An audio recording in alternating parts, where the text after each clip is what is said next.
दीपक देता है रोशनी फैलाने की प्रेरणा, फलदायी वृक्ष देता है देने की प्रेरणा, मधुबन देता है महकते रहने की प्रेरणा, महान व्यक्ति देते हैं जीवन जीने की प्रेरणा। आओ प्रेरणा से दें हम सभी को प्रेरणा।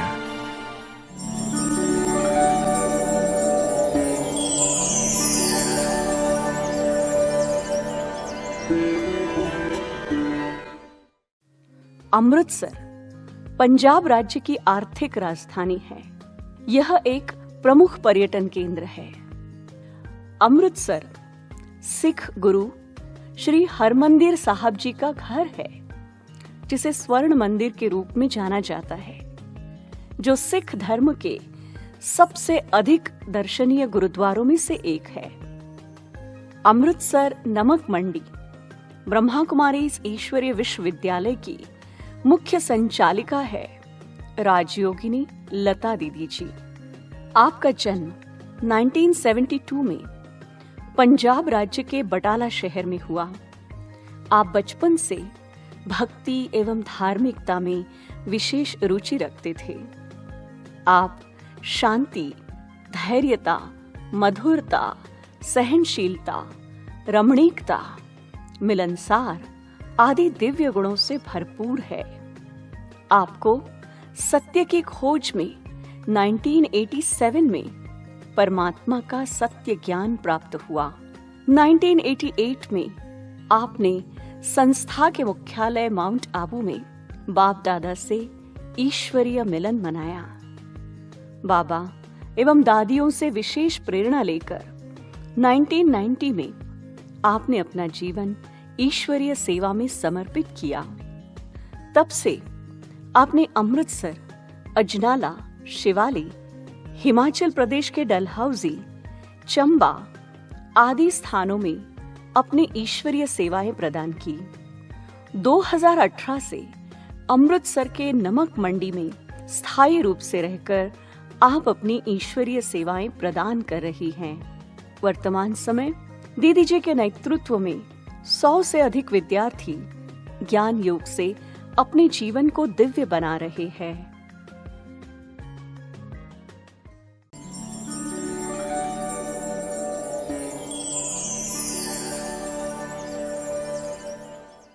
हमारे परिवार में हमारे भाई जी ज्ञान में चलते थे और वो माउंट आबू ही समर्पण थे, और जब हमारे पास आते थे तो हमें बहुत खुशी होती थी।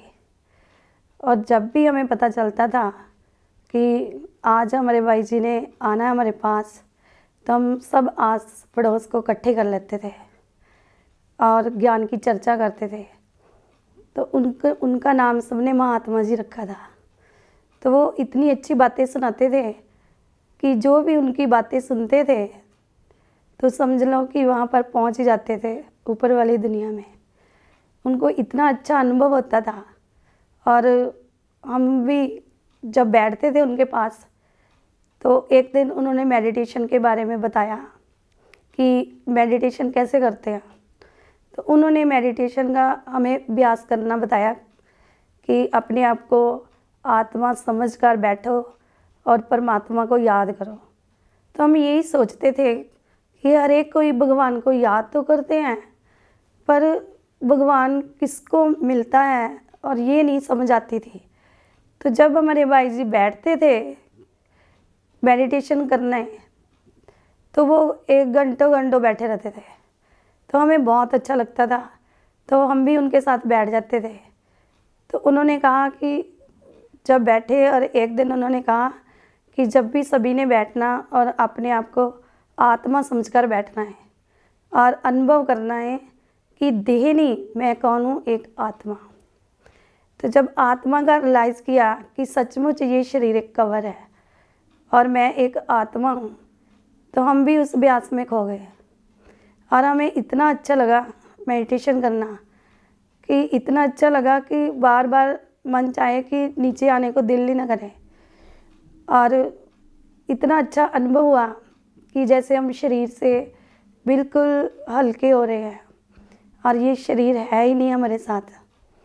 तो ऐसे परमात्मा का अनुभव हुआ कि जैसे परमात्मा एक ज्योति लाइट है, जैसे वो एक लाइट, और हमने भी अपने आप को ऐसे अनुभव किया कि सचमुच मैं आत्मा भी लाइट हो रही हूँ। और वो अनुभव में, मान लो वो अनुभव क्या था, वो तो हम जानते थे, जहाँ ऊपर वाला ही जानता था कि क्या अनुभव कराया उसने और क्या हमने अनुभव किया। क्योंकि अनुभव करने वाली कोई चीज़ें अनुभव करने वाली होती है, और कई चीज़ें ऐसे होती है कि देखने वाली होती है। जैसे दूध में चीनी डालते हैं, तो अगर दूध में मीठा हो तो जो दूध को पी रहा है और उसको ही अनुभव होता है कि इसमें कितना मिठास है। इसी प्रकार जो परमात्मा को जिन लोगों ने पाया और उनका अनुभव, और जो हमने पाया उनका अनुभव, वो और ही बात है। तो जैसे भाई जी हमें अनुभव करवाते थे तो हम उस अनुभव में ही रहते थे। तो एक दिन हम ऐसे घंटा बैठकर सब उठकर चल गए, तो हम बैठे रहे और बैठे बैठे हम ध्यान में चल गए। और जैसे ही हम ध्यान में गए तो ऐसे लगा कि जैसे सूर्य होता है और सूर्य रेंज दे रहा है। तो हम कभी कभी पूछते थे कि मेडिटेशन कैसे करना है, तो उन्होंने एक ही बस संकल्प बताया कि आत्मा समझकर ही बैठना है। तो हम उस पॉइंट में बैठते थे, और जब उस पॉइंट में बैठते थे वही हम अनुभव करते थे कि शिव बाबा परमात्मा भी ज्योति और हम आत्मा भी ज्योति। तो वो कहते थे जैसा देश वैसा वेश। तो उस देश में ही, जैसे इस देश में बैठते थे और जैसे वेश बदलता था, तो वहाँ पर कैसे पहुँचना, कैसे अनुभव करना, तो वो हमारे मन में ही रहता था। और सारा दिन वही संकल्प चलता था। सारा दिन अपने आप को हम लाइट समझते थे, हल्का समझते थे, कुछ दुनिया में करना चाहते थे कि हमने ऐसे अच्छा बच्चा बनकर दिखाना है। और भी साधु संत सन्यासी ऐसे भी जो भी ज्ञान सुनाते थे, तो हमें बड़ा इंटरेस्ट होता था कि जहाँ भी बुलावा आता था तो वहाँ ही हम चल पड़ते थे। तो हमारे मम्मी पापा भी मान लो कभी मना नहीं थे करते, क्योंकि मेरे 2 भाई थे और लौकिक में एक ही बहन थी। और वहाँ भी हमें लौकिक में भी बहुत प्यार मिला, और जैसे हम ईश्वरीय विश्वविद्यालय में आए तो वहाँ भी हमें बहुत प्यार मिला।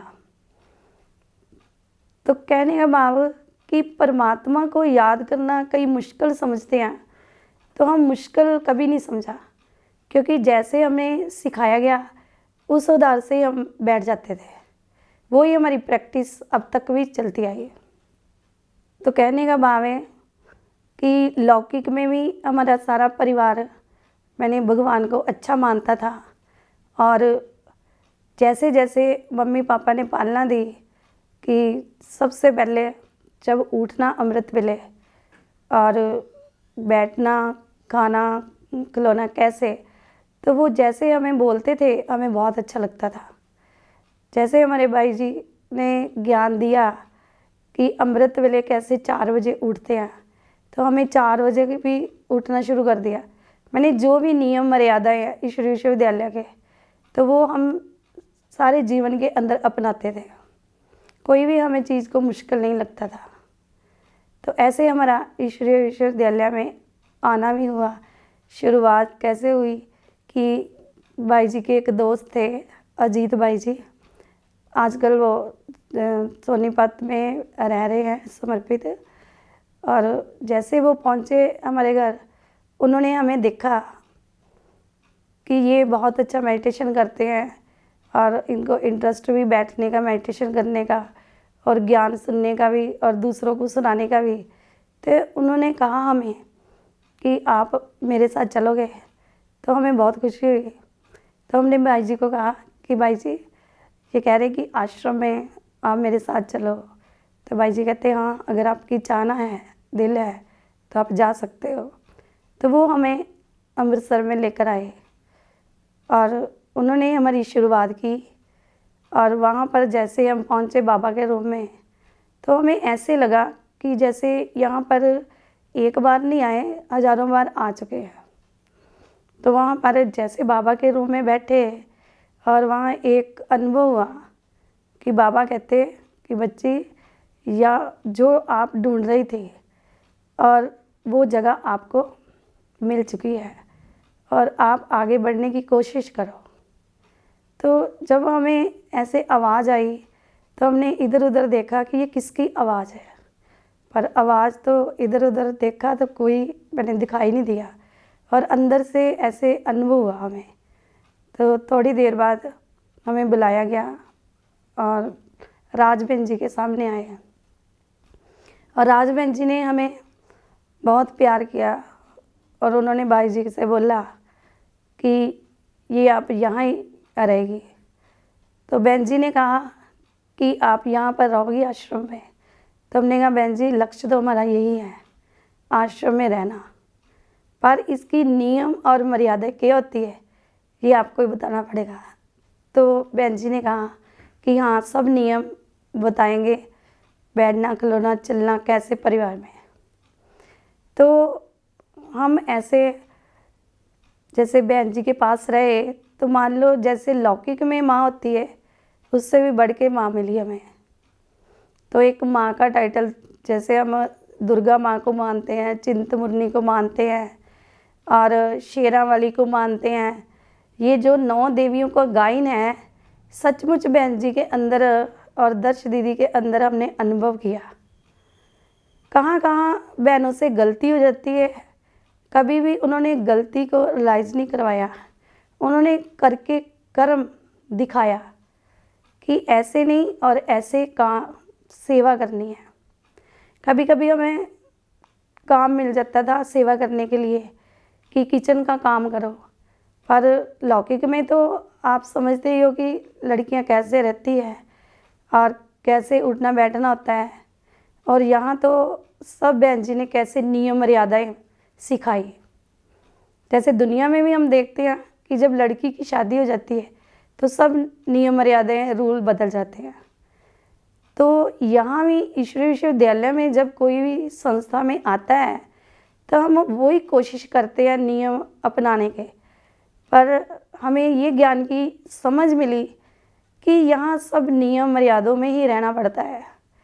जैसे हम पहले बैठना खिलौना उठना अमृत वेले, तो यहाँ पर भी अमृत वेले उठना, वहाँ पर भी लौकिक में परिवार में सेवा करनी और ईश्वरीय परिवार में भी सेवा करनी, उसका तो आप सब जानते ही होंगे कि कितना फ़र्क होता है। तो धीरे धीरे हम सारा काम करना शुरू कर दिया, जो नहीं भी हमें आता था वो भी हमें सिखाया, बहुत प्यार से पालना दी। ऐसे हम रहते रहते 4-5 महीने के बाद दादी चंद्रमणि आए हमारे पास। तो बहन जी कहते थे कि दादी चंद्रमणि आज आ रहे हैं, तो हमने तो कभी देखा नहीं था चंद्रमणि दादी को। तो कहते थे दादी को मिलना मैंने बड़ी माँ को मिलना।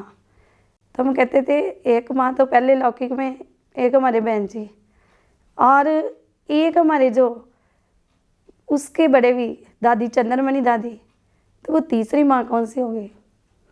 तो हमें बहुत अच्छा लगा। जैसे दादी जी पहुँचे वहाँ अमृतसर में, तो हमें इतना अच्छा लगा कि जैसे अनुभव था कि ऐसे बिल्कुल लाइट हल्के, ऐसे बहुत ही अच्छा लगा। और दादी जी जब रात को हमें मिले, शाम को जैसे बहनों को सब बुलाते थे, बैठते थे, तो हमने तो कभी दादी का इतना अनुभव किया नहीं था, पर दादी ने अनुभव करवाया हमें। और देखकर ही मैंने कि सब बातें, जैसे कोई भी हम सोचते थे कि दादी को ये बोलना है, दादी से ये पूछना है, तो दादी इतने लाइट रहते थे कि दादी के सामने जाना मीन्स हल्के हो जाना। दादी का इतना प्यार था।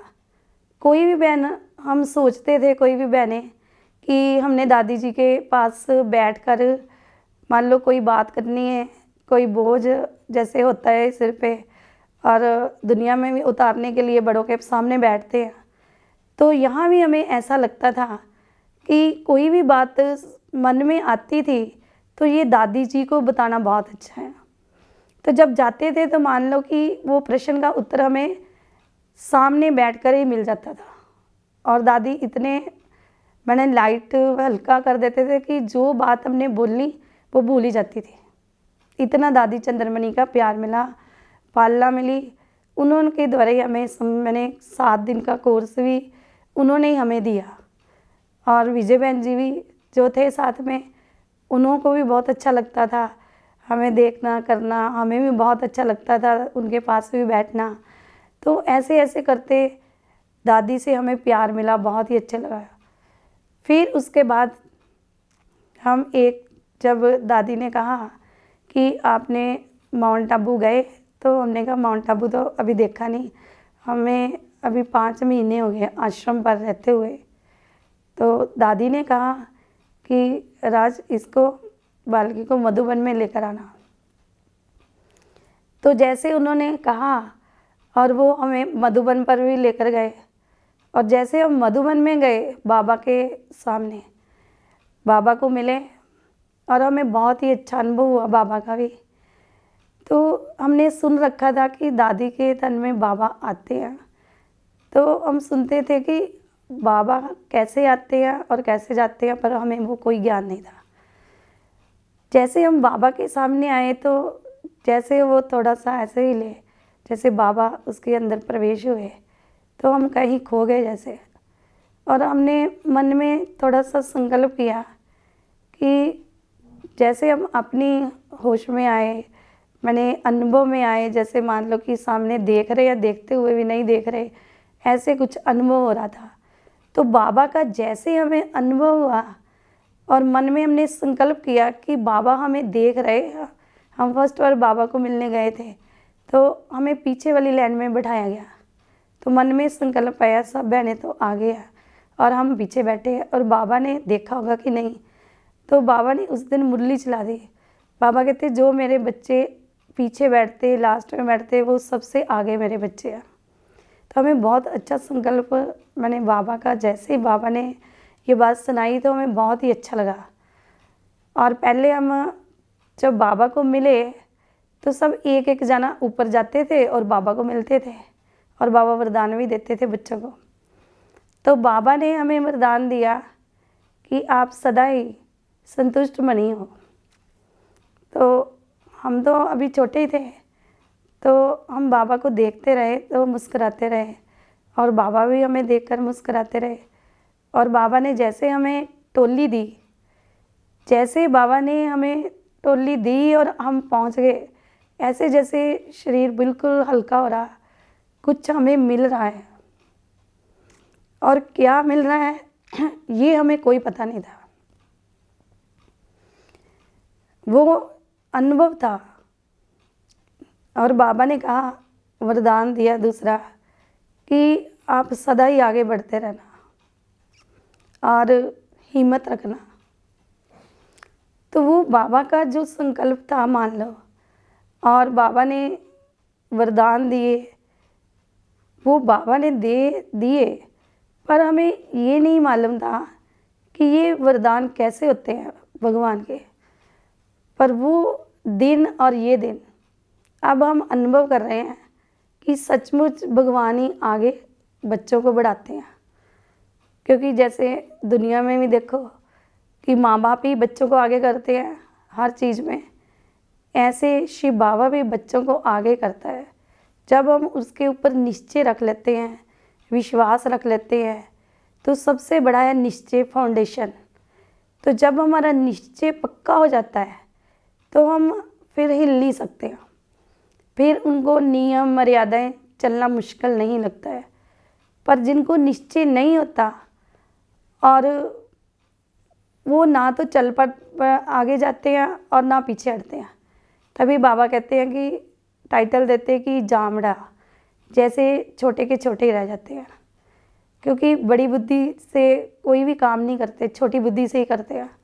तो ऐसे बाबा ने एक दिन वाणी सुनाई थी कि चलाई थी कि विशाल बुद्धि बनो। तो मन में संकल्प आया कि विशाल बुद्धि क्या होता है। तो जब ज्ञान की समझ आई तो अब हम सोचते कि विशाल किसको कहते हैं। विशाल मैंने बहुत लंबा सोचना, विशाल मैंने बहुत बड़ी सेवा करनी, विशाल मैंने बहुत ऊंचा सोचना।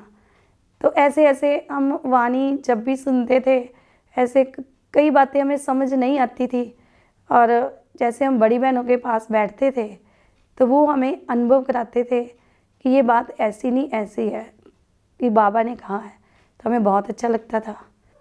एक होता है कि किसी की सेवा करके दुआ मिलनी, और मन की चाहना होती कि ये बोले कि हमने बहुत अच्छा कार्य किया। अगर किसी को खिलाया पिलाया तो भी मन की चाहना ही होती है कि ये मुख से बोले। पर जैसे हम दादियों की पालना ली, और दादी प्रकाशमणि का एक ही शब्द था कि दुआ देनी और दुआ लेनी। तो दुआ देनी और लेनी कैसे है कि सेवा करके नहीं, नेचुरल प्रैक्टिकल करके कुछ दिखाना। तो दुआ मैंने की अंदर से दुआ। कहते एक लोकप्रिय और जो पसंद करते लोग, और एक जो कि खुद प्रैक्टिकल जीवन बना के दूसरों को दुआ देनी, और तीसरा कि अपने आप तारीफ़ नहीं करनी, कि नेचुरल कोई तारीफ़ करे तो हमें बहुत अच्छा लगता है। क्योंकि चाहे कितनी भी कोई सेवा करे, फिर भी मन की भावना यही होती है। और ये दिखावे वाली चीज़ बोल रहा कि जब प्रैक्टिकल बोल रहा है, तो जो प्रैक्टिकल बोलते हैं तो हमें बहुत खुशी होती है कि नेचुरल दवाई मिल रही है। तो वही भगवान कहते हैं कि बच्चे आप ऐसी सेवा करो कि अपना भी प्रैक्टिकल जैसे जीवन बनाया और दूसरों का भी आप जीवन बनाओ। तो हमारा यही लक्ष्य होता है कि जैसे हम खुश हैं दूसरा भी खुश रहे। तभी कहते हैं खुशी जैसी खुराक नहीं और गम जैसा रोग नहीं। तो हर एक को अगर हम दिल से खुशी दे देते हैं, बाबा कहते हैं आपके चेहरे के द्वारा भी खुशी होनी चाहिए, चलन के द्वारा भी खुशी होनी चाहिए, मुख के द्वारा भी खुशी होनी चाहिए, है ना। हमारे दुनिया वाले आज दुनिया में देखते हैं हम कि कितना लोग प्रवचन करते हैं, ज्ञान सुनाते हैं, और प्रैक्टिकल जीवन नहीं। आज दुनिया में कितने लेक्चर करते हैं, कितने कितने लोग अनुभवी हैं, पर जो परमात्मा का हमें अनुभव हुआ, वो अनुभव अगर कोई कर ले तो वो समझ लो कि एक समुंदर में जैसे कोई गोता खाता है, तो उसको ही अनुभव का पता होता है कि कितना मेरे को अनुभव हुआ, कितना मेरे को आनंद मिला, कितनी मेरे को प्राप्ति हुई, कितना मैं शरीर से हल्का हुआ। तो वो ही परमात्मा एक सागर है।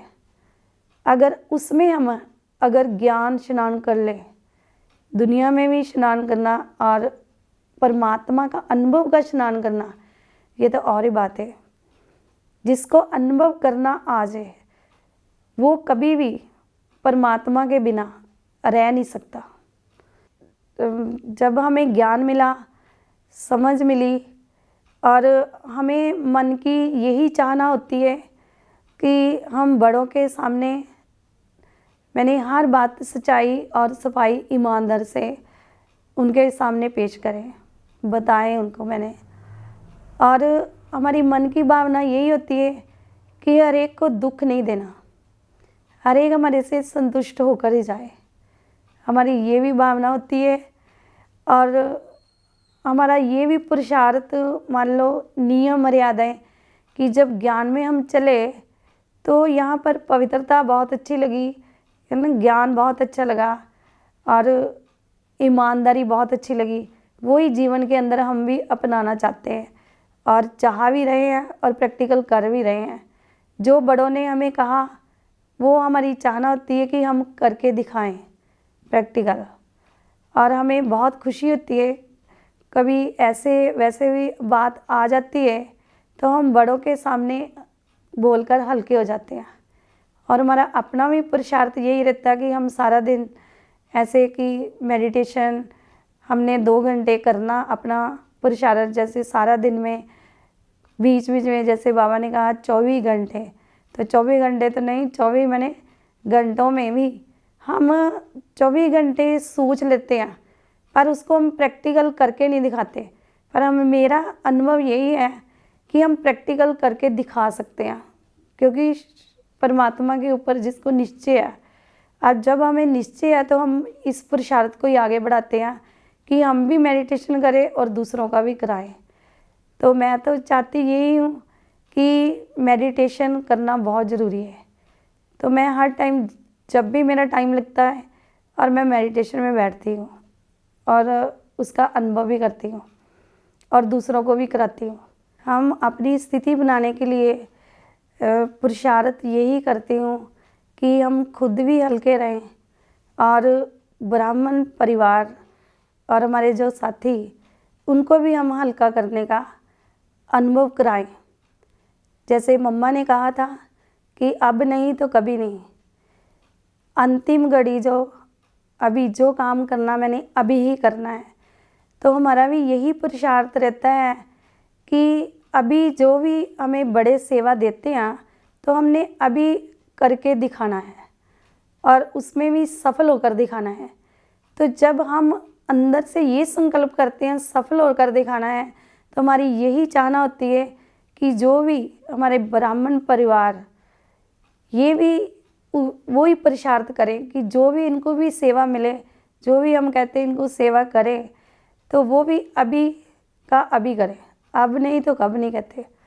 तो ये अंतिम जो घड़ी चल रही है, हम घड़ी की तरफ देख के रुक रहे हैं और घड़ी किसी की तरफ देख के रुकती नहीं है। तो ये जो समय है, समय को हम अपने बहुत कीमती समय समझते हैं। समय को कभी भी हम व्यर्थ नहीं करते, क्योंकि हम टाइम टेबल बनाकर अपना पुरुषार्थ में चलते हैं। जैसे हम 4 बजे अमृत वेले उठकर बाबा से पावर लेते हैं, तो हम यही सबको सुनाना चाहते हैं कि हर एक ब्राह्मण परिवार 4 बजे अमृत वेले उठकर और बाबा से पावर ले और अपनी स्थिति बनाए। और जैसे हम स्थिति बनाएंगे तो हम दूसरों की भी स्थिति बना सकते हैं। और पावर उन बच्चों को मिल सकती है कि जिनकी खींच होती है परमात्मा की तरफ। तो हम यही चाहते हैं कि सब पुरुषार्थ करें कि इतना आत्मा को प्योर बनाएं और सब परमात्मा से शक्ति ले पाएं और अपने नियम मर्यादों में रहें। जब हम नियम मर्यादों में रहेंगे, शुद्धता में रहेंगे, तो वो परमात्मा की अनुभव भी कर सकते हैं हम, और खींच भी हो सकती है और हम आगे भी बढ़ सकते हैं। कहते निश्चय बुद्धि वे जानती, यहाँ निश्चय होगा, यहाँ निश्चय जब इंसान को बुद्धि में आ जाता है तो निश्चय, यहाँ निश्चय होगा, वहाँ कोई भी शक्ति हिला नहीं सकती, चाहे कितनी भी पावर हो। पर एक शिव बाबा की जब पावर सब बच्चों को मिलती है तो ये और भी पावर को बढ़ा देती है, निश्चय को और भी बढ़ा देती है। तो उस हमने यही मन में संकल्प करना है कि हम उसके निश्चय में ही चलें और उसके विश्वास में ही चलें, क्योंकि जो भी भगवान के ऊपर निश्चय रख के चलते हैं तो उसको कोई भी आंधी तूफान हिला नहीं सकते हैं। तो हम ये सोचते हैं कि हम भी जैसे अंगद के समान पाँव रख दिया है और निश्चय को पक्का रखा है और कोई भी हिला नहीं सकता, कोशिश हमारी यही होती है। और हम सभी को भी यही कहते हैं कि आप भी ऐसे निश्चय में ही रहना, और यहाँ निश्चय है वहाँ तो विजय है ही है। यहाँ पक्का दृढ़ता है, दृढ़ संकल्प है, तो संकल्प से क्या नहीं हो सकता, सब कुछ हो सकता है। तो दृढ़ संकल्प से चलना है, निश्चय से चलना है और अपने जीवन को और चरणों को शुद्धता से अपनाना है। और जो जीवन के अंदर ये चीज़ें लेकर आएंगे तो ही हम आगे बढ़ सकते हैं।